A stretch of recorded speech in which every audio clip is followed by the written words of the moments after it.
Hello dear guys, hope you are doing great.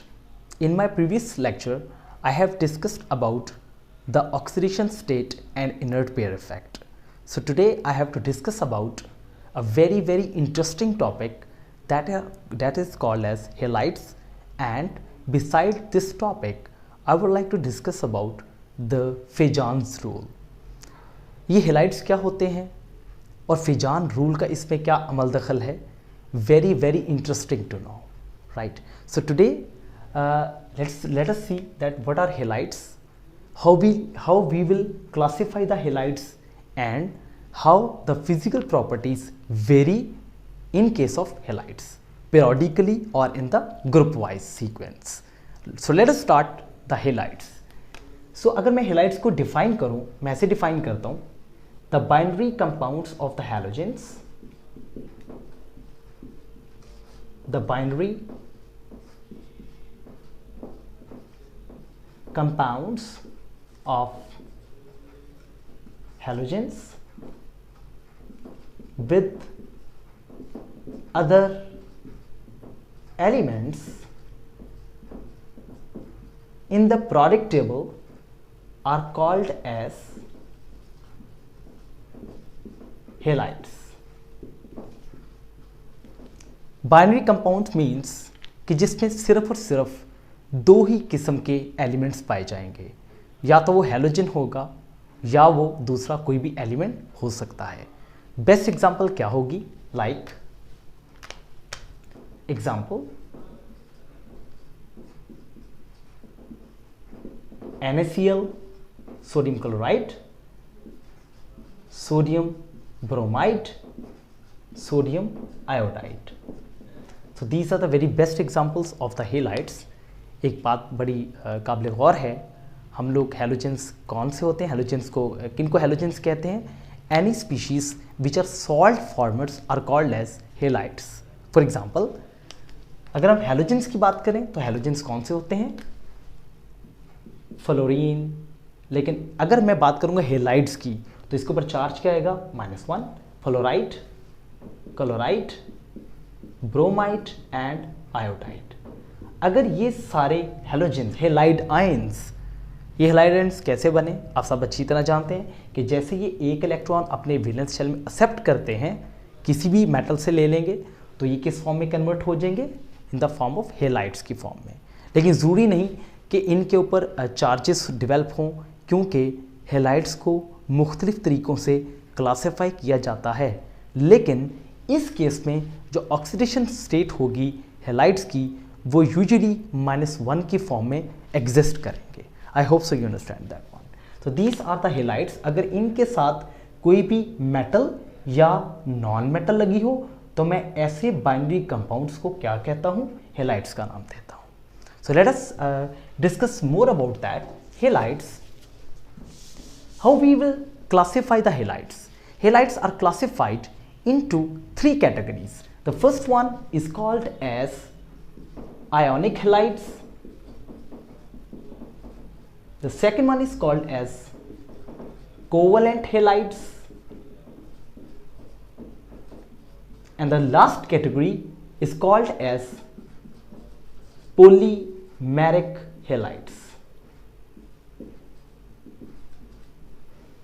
ये 3 categories usually halides की form में exist करती हैं. Let us see what are the ionic halides. Ionic halides कौन से होते हैं? जो परफेक्टली आयनिक बॉन्ड बनाते हैं. लेकिन एक बात याद रखिएगा, नो बॉन्ड इज 100% आयनिक और कोवलेंट, क्योंकि हर बॉन्ड जो सपोज करें, मैंने कहा कि एक बॉन्ड आयनिक है. फॉर एग्जाम्पल मैं कहता हूँ NaCl is an ionic bond. NaCl में कौन सा बॉन्ड है? आयनिक. लेकिन इसका हरगिज ये मतलब नहीं है कि NaCl 100% आयनिक होगा. याद रखिएगा, इसके अंदर कोवलेंट करैक्टर भी होता है. तो कोई बॉन्ड 100% आयनिक या कोवलेंट नहीं होता. इसका हम डिस्कस करेंगे पार्ट 1 के अंदर, जब मैं पढ़ाऊंगा डाइपोल मोमेंट का टॉपिक. हम उसमें एक चीज़ डिस्कस करेंगे कि जैसे अगर हम बात करें कि जो फ्लोराइड है, सोडियम फ्लोराइड है, या सोडियम के अलावा कोई और सीजियम की बात कर लें, तो उसमें जो आयनिक करैक्टर होता है वो 92% होता है. तो 92% आयनिक होता है और रिमेनिंग क्या होगा? कोवलेंट. लेकिन 100% आयनिक या कोवलेंट नहीं होगा. ये बात बहुत इंटरेस्टिंग है और आप लोगों ने इसको नोट अप करना है. Right. So let us see what are the ionic halides? Usually ionic halides के अंदर कौन सी कैटेगरीज शामिल होती हैं? Group 1A halides are called as ionic halides, right? Except there is an exception in this case, and that exception is denoted by LiF, that is called as lithium fluoride. Lithium fluoride ionic halide नहीं है, याद रखिएगा ये covalent halide है। आप कहते हैं आपने सर इसको किस बेस के ऊपर कोवलेंट कह दिया, तो याद रखिएगा ये कोवलेंट मैं कहूँगा on the basis of this principle or a rule that is called as Fejan's rule, right? इसीलिए इस फेजान रूल की जो अंडरस्टैंडिंग है इस टॉपिक के साथ डायरेक्टली लिंक कर रही है, क्योंकि फेजान रूल के बगैर हम कभी भी जो है वो ये डिसाइड नहीं कर पाएंगे कि ये चीज़ कोवलेंट है या आयनिक है। अगर मैं इन अदर वर्ड्स ये बात करूं कि Fajans rule is a parameter, Fajans rule is a parameter in order to determine the covalent characteristics of a compound. हम देख के बता सकते हैं कि ये कंपाउंड आयनिक है या कोवलेंट है। Let us see, so lithium fluoride comes in case of exceptions. Lithium fluoride बेटा किस में आएगा? एक्सेप्शंस में आएगा, क्योंकि लिथियम फ्लोराइड क्या होता है? कोवलेंट होता है। ये बाद में चल के बताऊंगा कि लिथियम फ्लोराइड आखिर कोवलेंट क्यों होता है। So other examples of group 1A halides, for example that is NaCl, that is ionic in nature, that is KCl, potassium chloride, that is ionic in nature, cesium fluoride, that is ionic in nature. So these are the halides of group 1A which comes in the category of ionic halides, जिनमें ionic bond पाया जाता है या जिनकी nature क्या होती है? ionic nature होती है, right? So let us discuss the next case that is called as covalent halides. covalent halides कौन से होते हैं?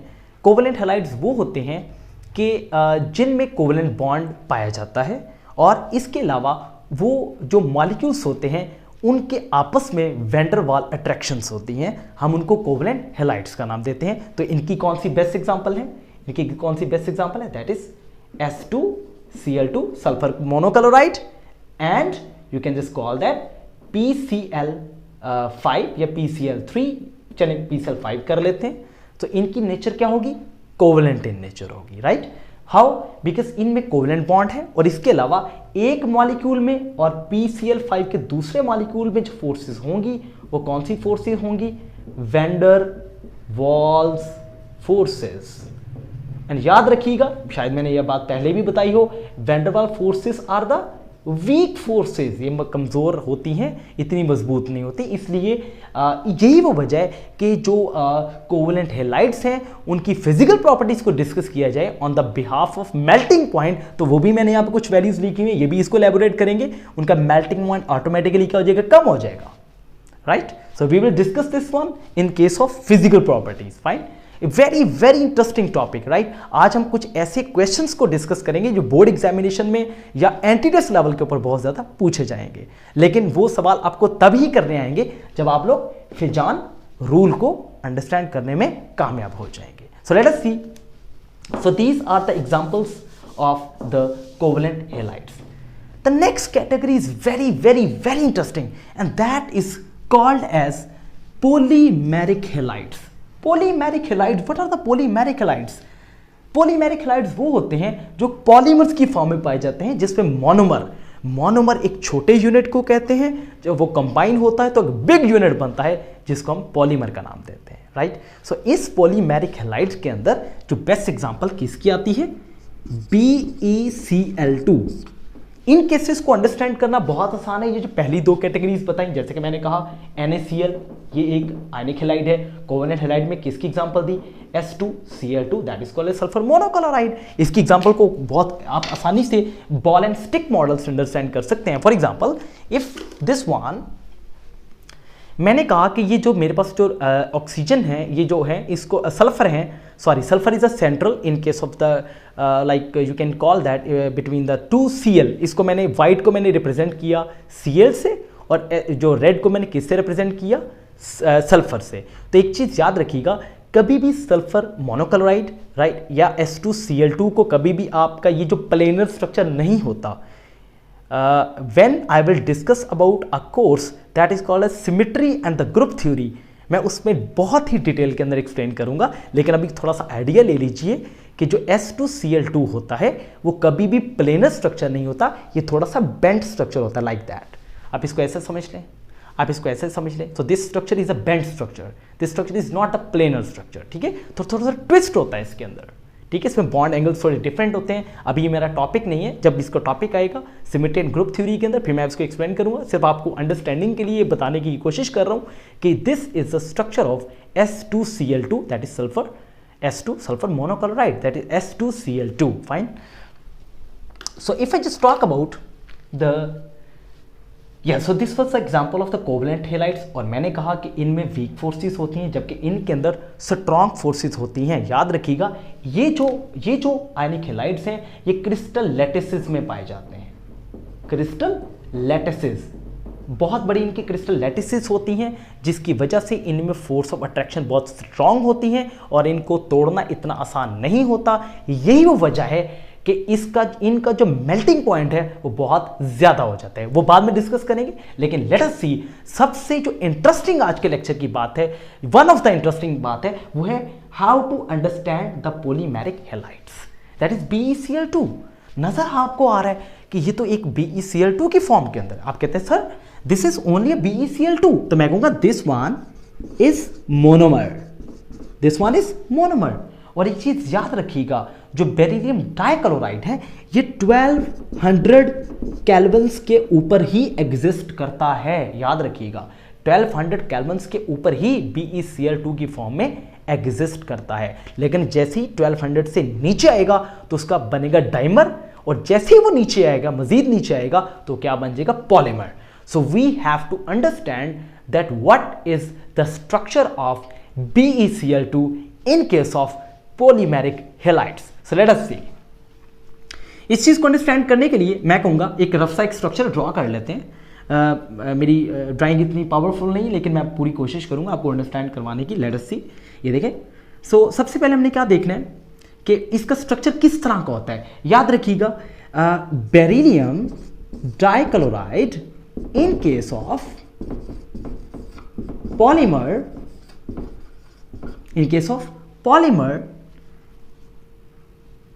is bridge like structure,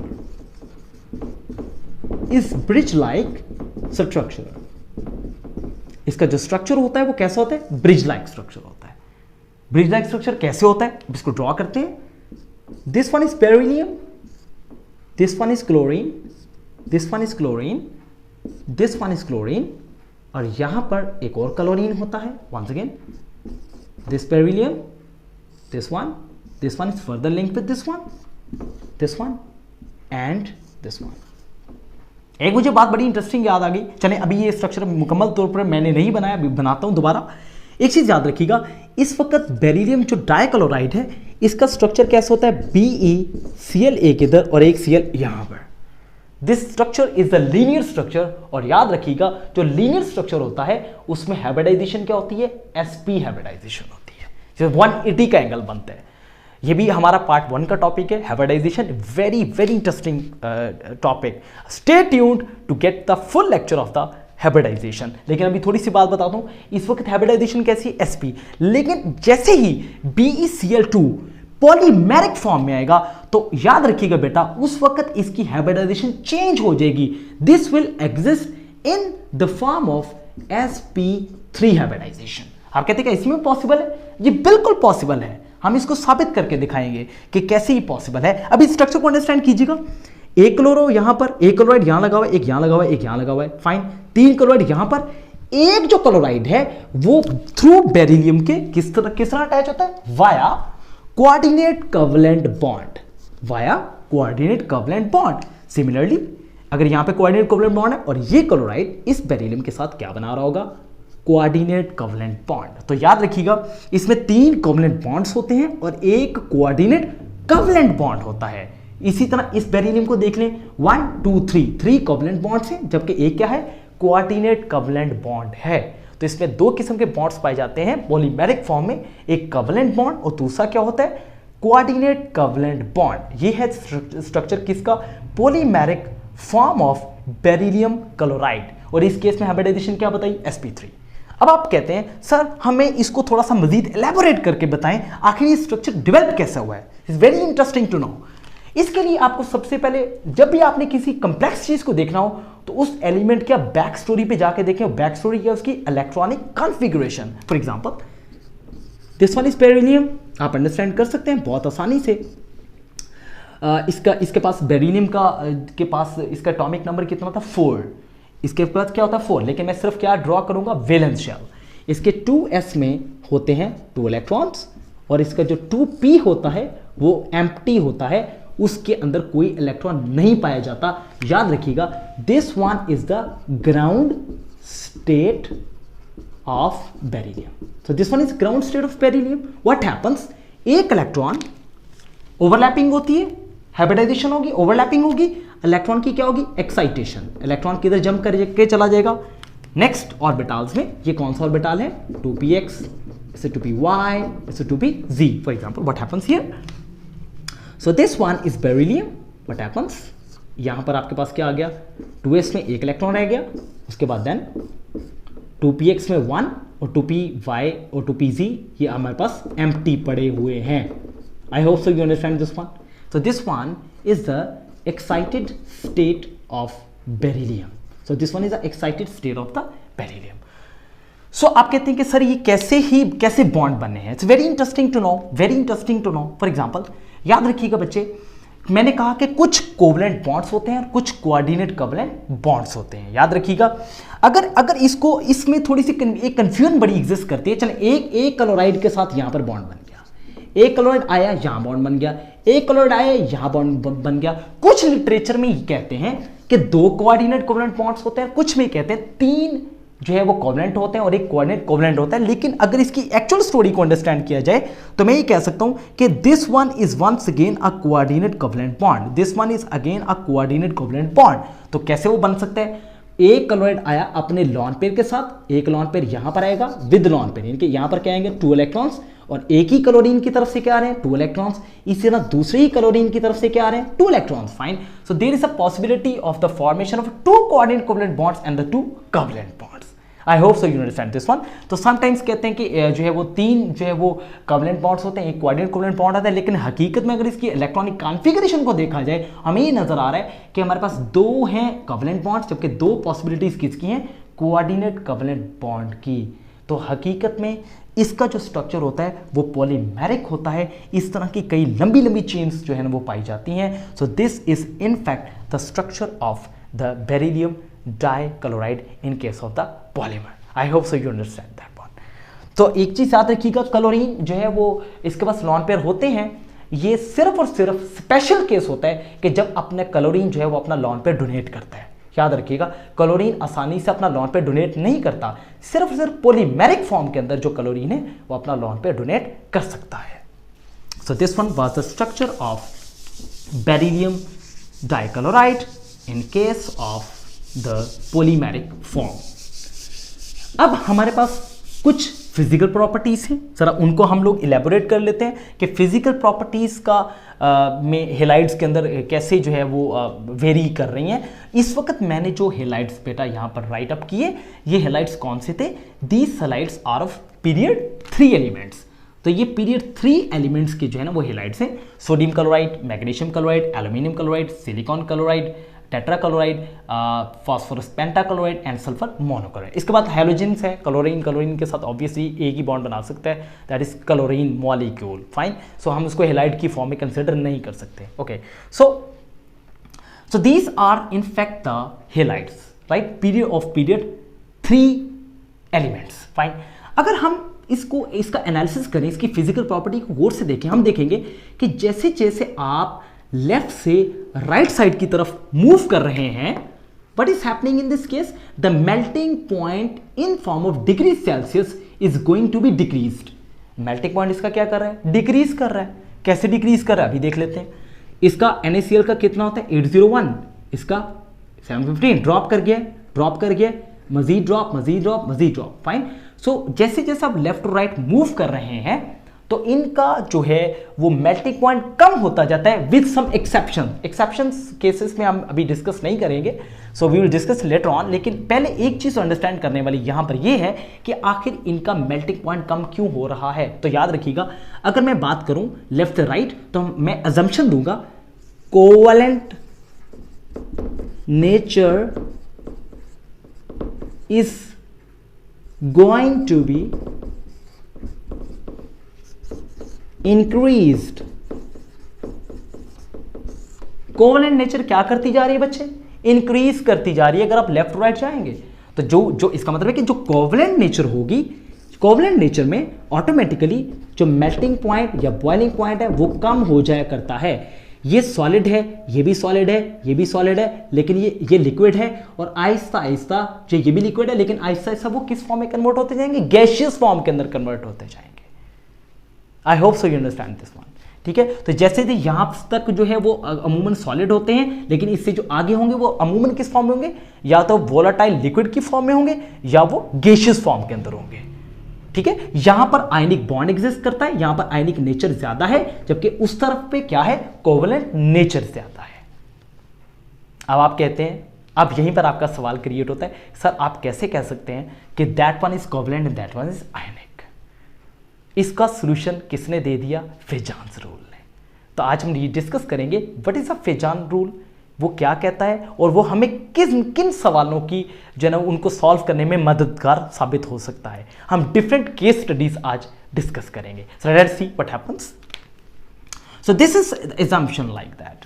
सो अब हम बात करते हैं फेजान्स रूल की। What is a Fajans rule?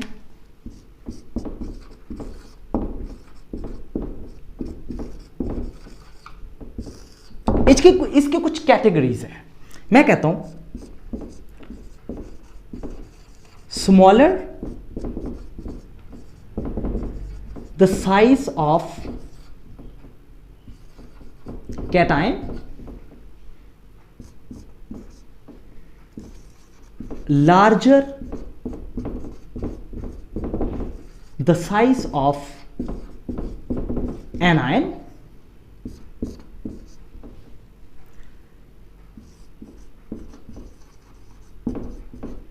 greater the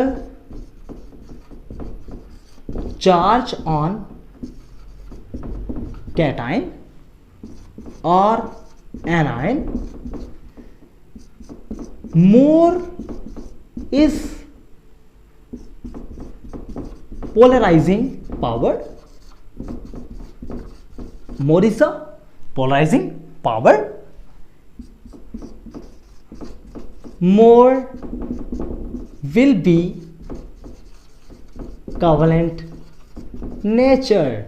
very very beautiful to understand the Fejan's rule।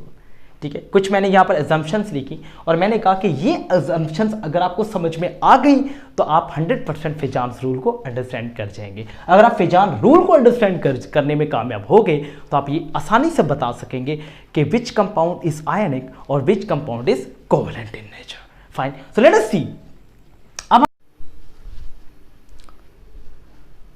So let us see, we have to apply the assumptions of these Fejan rule on some cases। मैंने repeat कर रहा हूं, मैंने कहा कि जितना size cation का smaller होगा या जितना साइज एनाइन का लार्जर होगा, जितना चार्ज कैटाइन या एनाइन दोनों में किसी भी केस के अंदर ग्रेटर होगा, उतना ज़्यादा उसकी कोवेलेंट नेचर होगी, क्योंकि उसकी उतनी ज़्यादा पोलराइजिंग पावर होगी। So let us apply these assumptions on some very interesting examples. So मेरे पास जो पहली एग्जांपल है, मैं कहता हूं एक केस है, केस स्टडी, पहली केस स्टडी है Na3N, next one is Na2O, next one is NaF। this one is the case। जरा गौर कीजिएगा कि मैंने ये मैं क्या कहना क्या चाह रहा हूं। इस केस को अगर आप इस केस को फेजान रूल की उसकी रूल से अगर आप इसको स्टडी करने की कोशिश करें तो आप देखते हैं हमारे पास है Na सोडियम, जो कि तीनों केसेस के अंदर हमारे पास सेम है। तो मेटल का जो कैटाइन है वो क्या है, same, that is Na positive, Na+1, right. हमने एक चीज को कांस्टेंट रखना है और दूसरी चीज को वेरी करके चेक करना है कि क्या फिजान रूल इस पे अप्लाई हो रहा है या नहीं हो रहा, ठीक है। उसके बाद Na तो हम हो गया हमारे पास फिक्स, तो Na को हम डिस्कस यहां पर नहीं करेंगे, हमने इसको क्या कर दिया, रेस कर दिया यहां से। हमारा जो असल कंपटीशन है वो कहां पर स्टार्ट होगा, इन केसेस में। अगर मैं इस केस पे बात करूं, यहां पर N की ऑक्सीडेशन स्टेट कितनी आ गई, -3 और 3- N3-, this is sodium nitride, this is sodium oxide and this one is sodium fluoride. जरा रफ सा अपने माइंड के अंदर कैसे आइडिया बना लें कि मैंने जो है जो एनाइंस लिए हुए हैं वो पीरियड 2 के एनाइंस हैं। वो किस पीरियड के एनाइंस हैं, पीरियड 2 के एनाइंस हैं। लाइक नाइट्राइट ऑक्साइड पे क्या होगा, -2 एंड फ्लोराइड पे -1 ऑब्वियसली। और सोडियम में सब केसेस के अंदर क्या है, +1, ऑब्वियसली सोडियम +1 में ही पाया जा सकता है। सो इस केस में है N3-, इस केस में है ऑक्सीजन 2-, और इस केस के अंदर क्या है, फ्लोराइड -। हमारा सवाल क्या था, हमारा सवाल ये है कि हम मेरे पास 3 कंपाउंड्स हैं, सोडियम नाइट्राइट, सोडियम ऑक्साइड और सोडियम फ्लोराइड। अब इन तीनों कंपाउंड्स में हमने ये देखना है कि विच compound is ionic in nature and which compound is covalent in nature. अगर हम कोवेलेंट नेचर को अंडरस्टैंड करने में कामयाब हो जाते हैं तो मैं ये कह सकता हूं आयनिक नेचर की ऑटोमेटिकली उसके ऑपोजिट होगा, वो हमें समझ आ जाएगी। सो लेट्स सी, अगर इसको देखें, अगर आप इन तीनों के साइजेस के बारे में अगर बात करें, मैंने कहा देखें अगर इस पे अप्लाई करें, smaller the size of cation, तो कैटाइन को तो हमने सेम रखा हुआ है, इसलिए आप कैटाइन का यहां पर ये चीज इस पे एप्लीकेबल नहीं है इस केस के अंदर।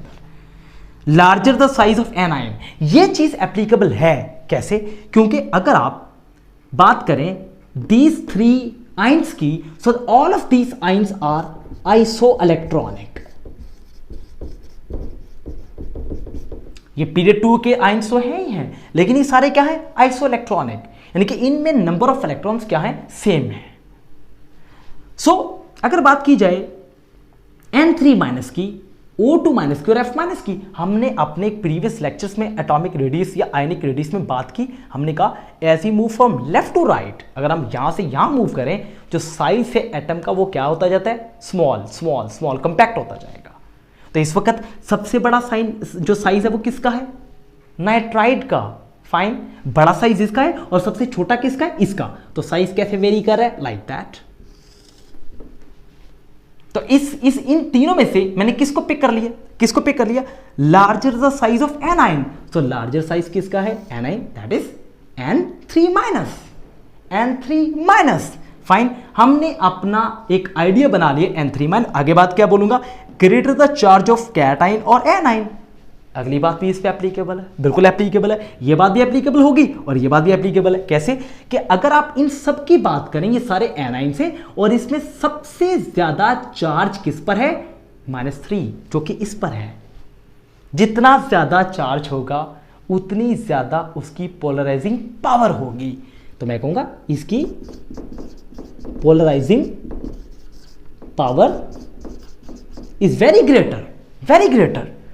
तो मैं ये कहूंगा, अब मैं इसके कंक्लूजन की तरफ आने लगा हूं कि इसका साइज एक तो बड़ा है, दूसरी बात इसका चार्ज ज्यादा है, तीसरी चीज इसकी पोलराइजिंग पावर बाकी सबसे क्या है, ज्यादा है। तो मैं यहां से साबित करता हूं कि Na3N जो कि सोडियम नाइट्राइड है, अगर इसका ऑर्डर बनाया जाए in case of covalent bonding, तो this is more covalent as compare to sodium oxide and this is more covalent as compare to the sodium fluoride.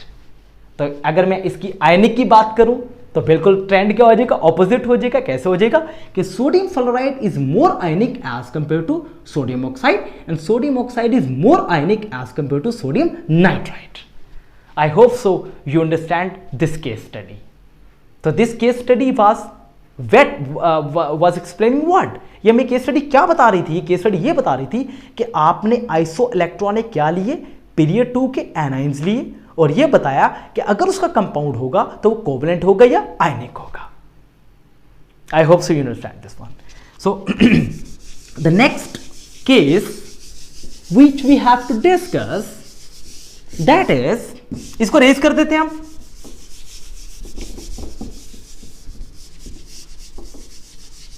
Next case हम उसको डिस्कस करते हैं, उसमें मैं एग्जांपल लेता हूं लाइक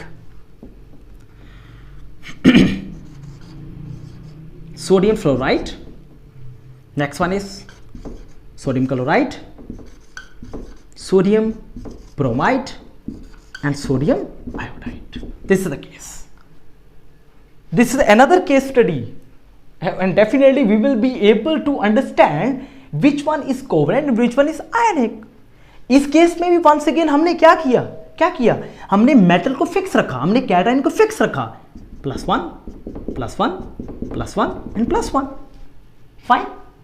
अब अगर इस केस की बात की जाए और F पे क्या -1 -1 -1 -1, this is very technical case. For example अगर इनमें बात कीजिए सोडियम की, तो सोडियम को आप भूल जाएं क्योंकि सब जगह पे ये क्या है, सेम है। हमने कंपैरिजन करना है फ्लोराइड का, क्लोराइड का, ब्रोमाइड का और आयोडाइड का। अब आप कहते हैं कि ये सर आप किन ट्रेंड की बात करें, I am talking about top to bottom.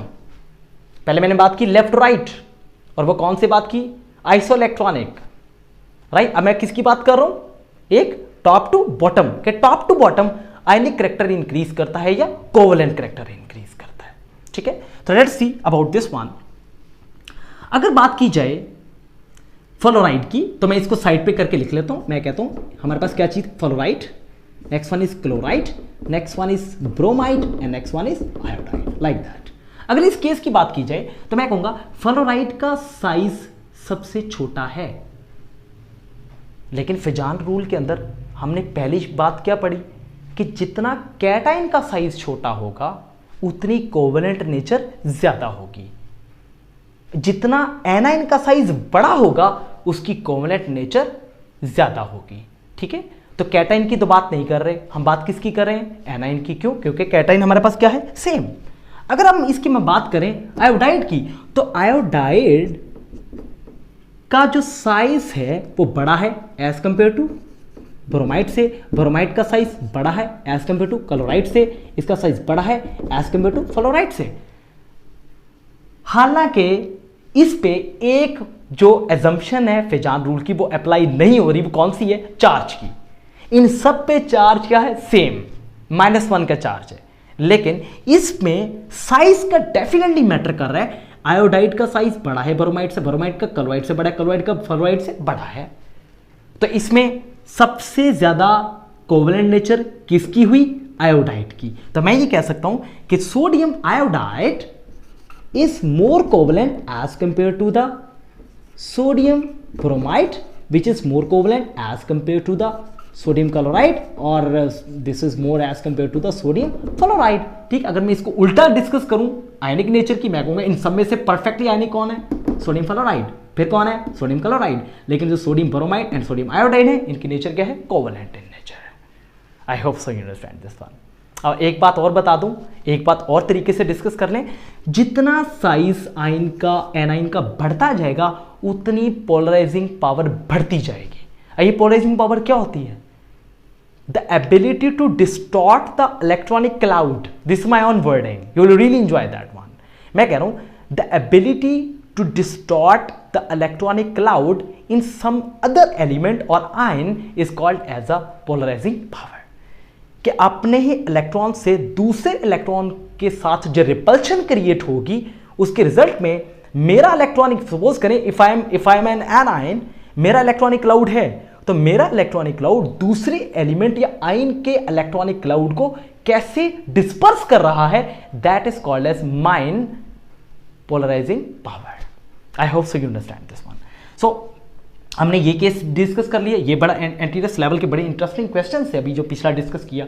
अब एक ट्रेंड, एक फाइनली जरा डिस्कस करते हैं, let us see what happens. उसके ट्रेंड में क्या है वो भी हम बात करेंगे टॉप टू बॉटम की, लेकिन उसमें हम लोग, आप कहते हैं सर आपने मेटल को दोनों केसेस में फिक्स रखा हुआ है, इस बार मेटल को क्या कर दें, चेंज कर दें। ओके, चेंज कर देते हैं, no worries. Very very interesting case. For example मैं पीरियड 1 की बात कर लेता हूं, सॉरी ग्रुप 1 की, लाइक उसकी, लेकिन अब आपको एक शर्त याद रखिएगा, अगर आपने कैटाइन जो है वो सेम चेंज करना है तो एनाइन सेम रखना पड़ेगा, तब आप जाके फिजान रूल को डिस्कस कर सकते हैं।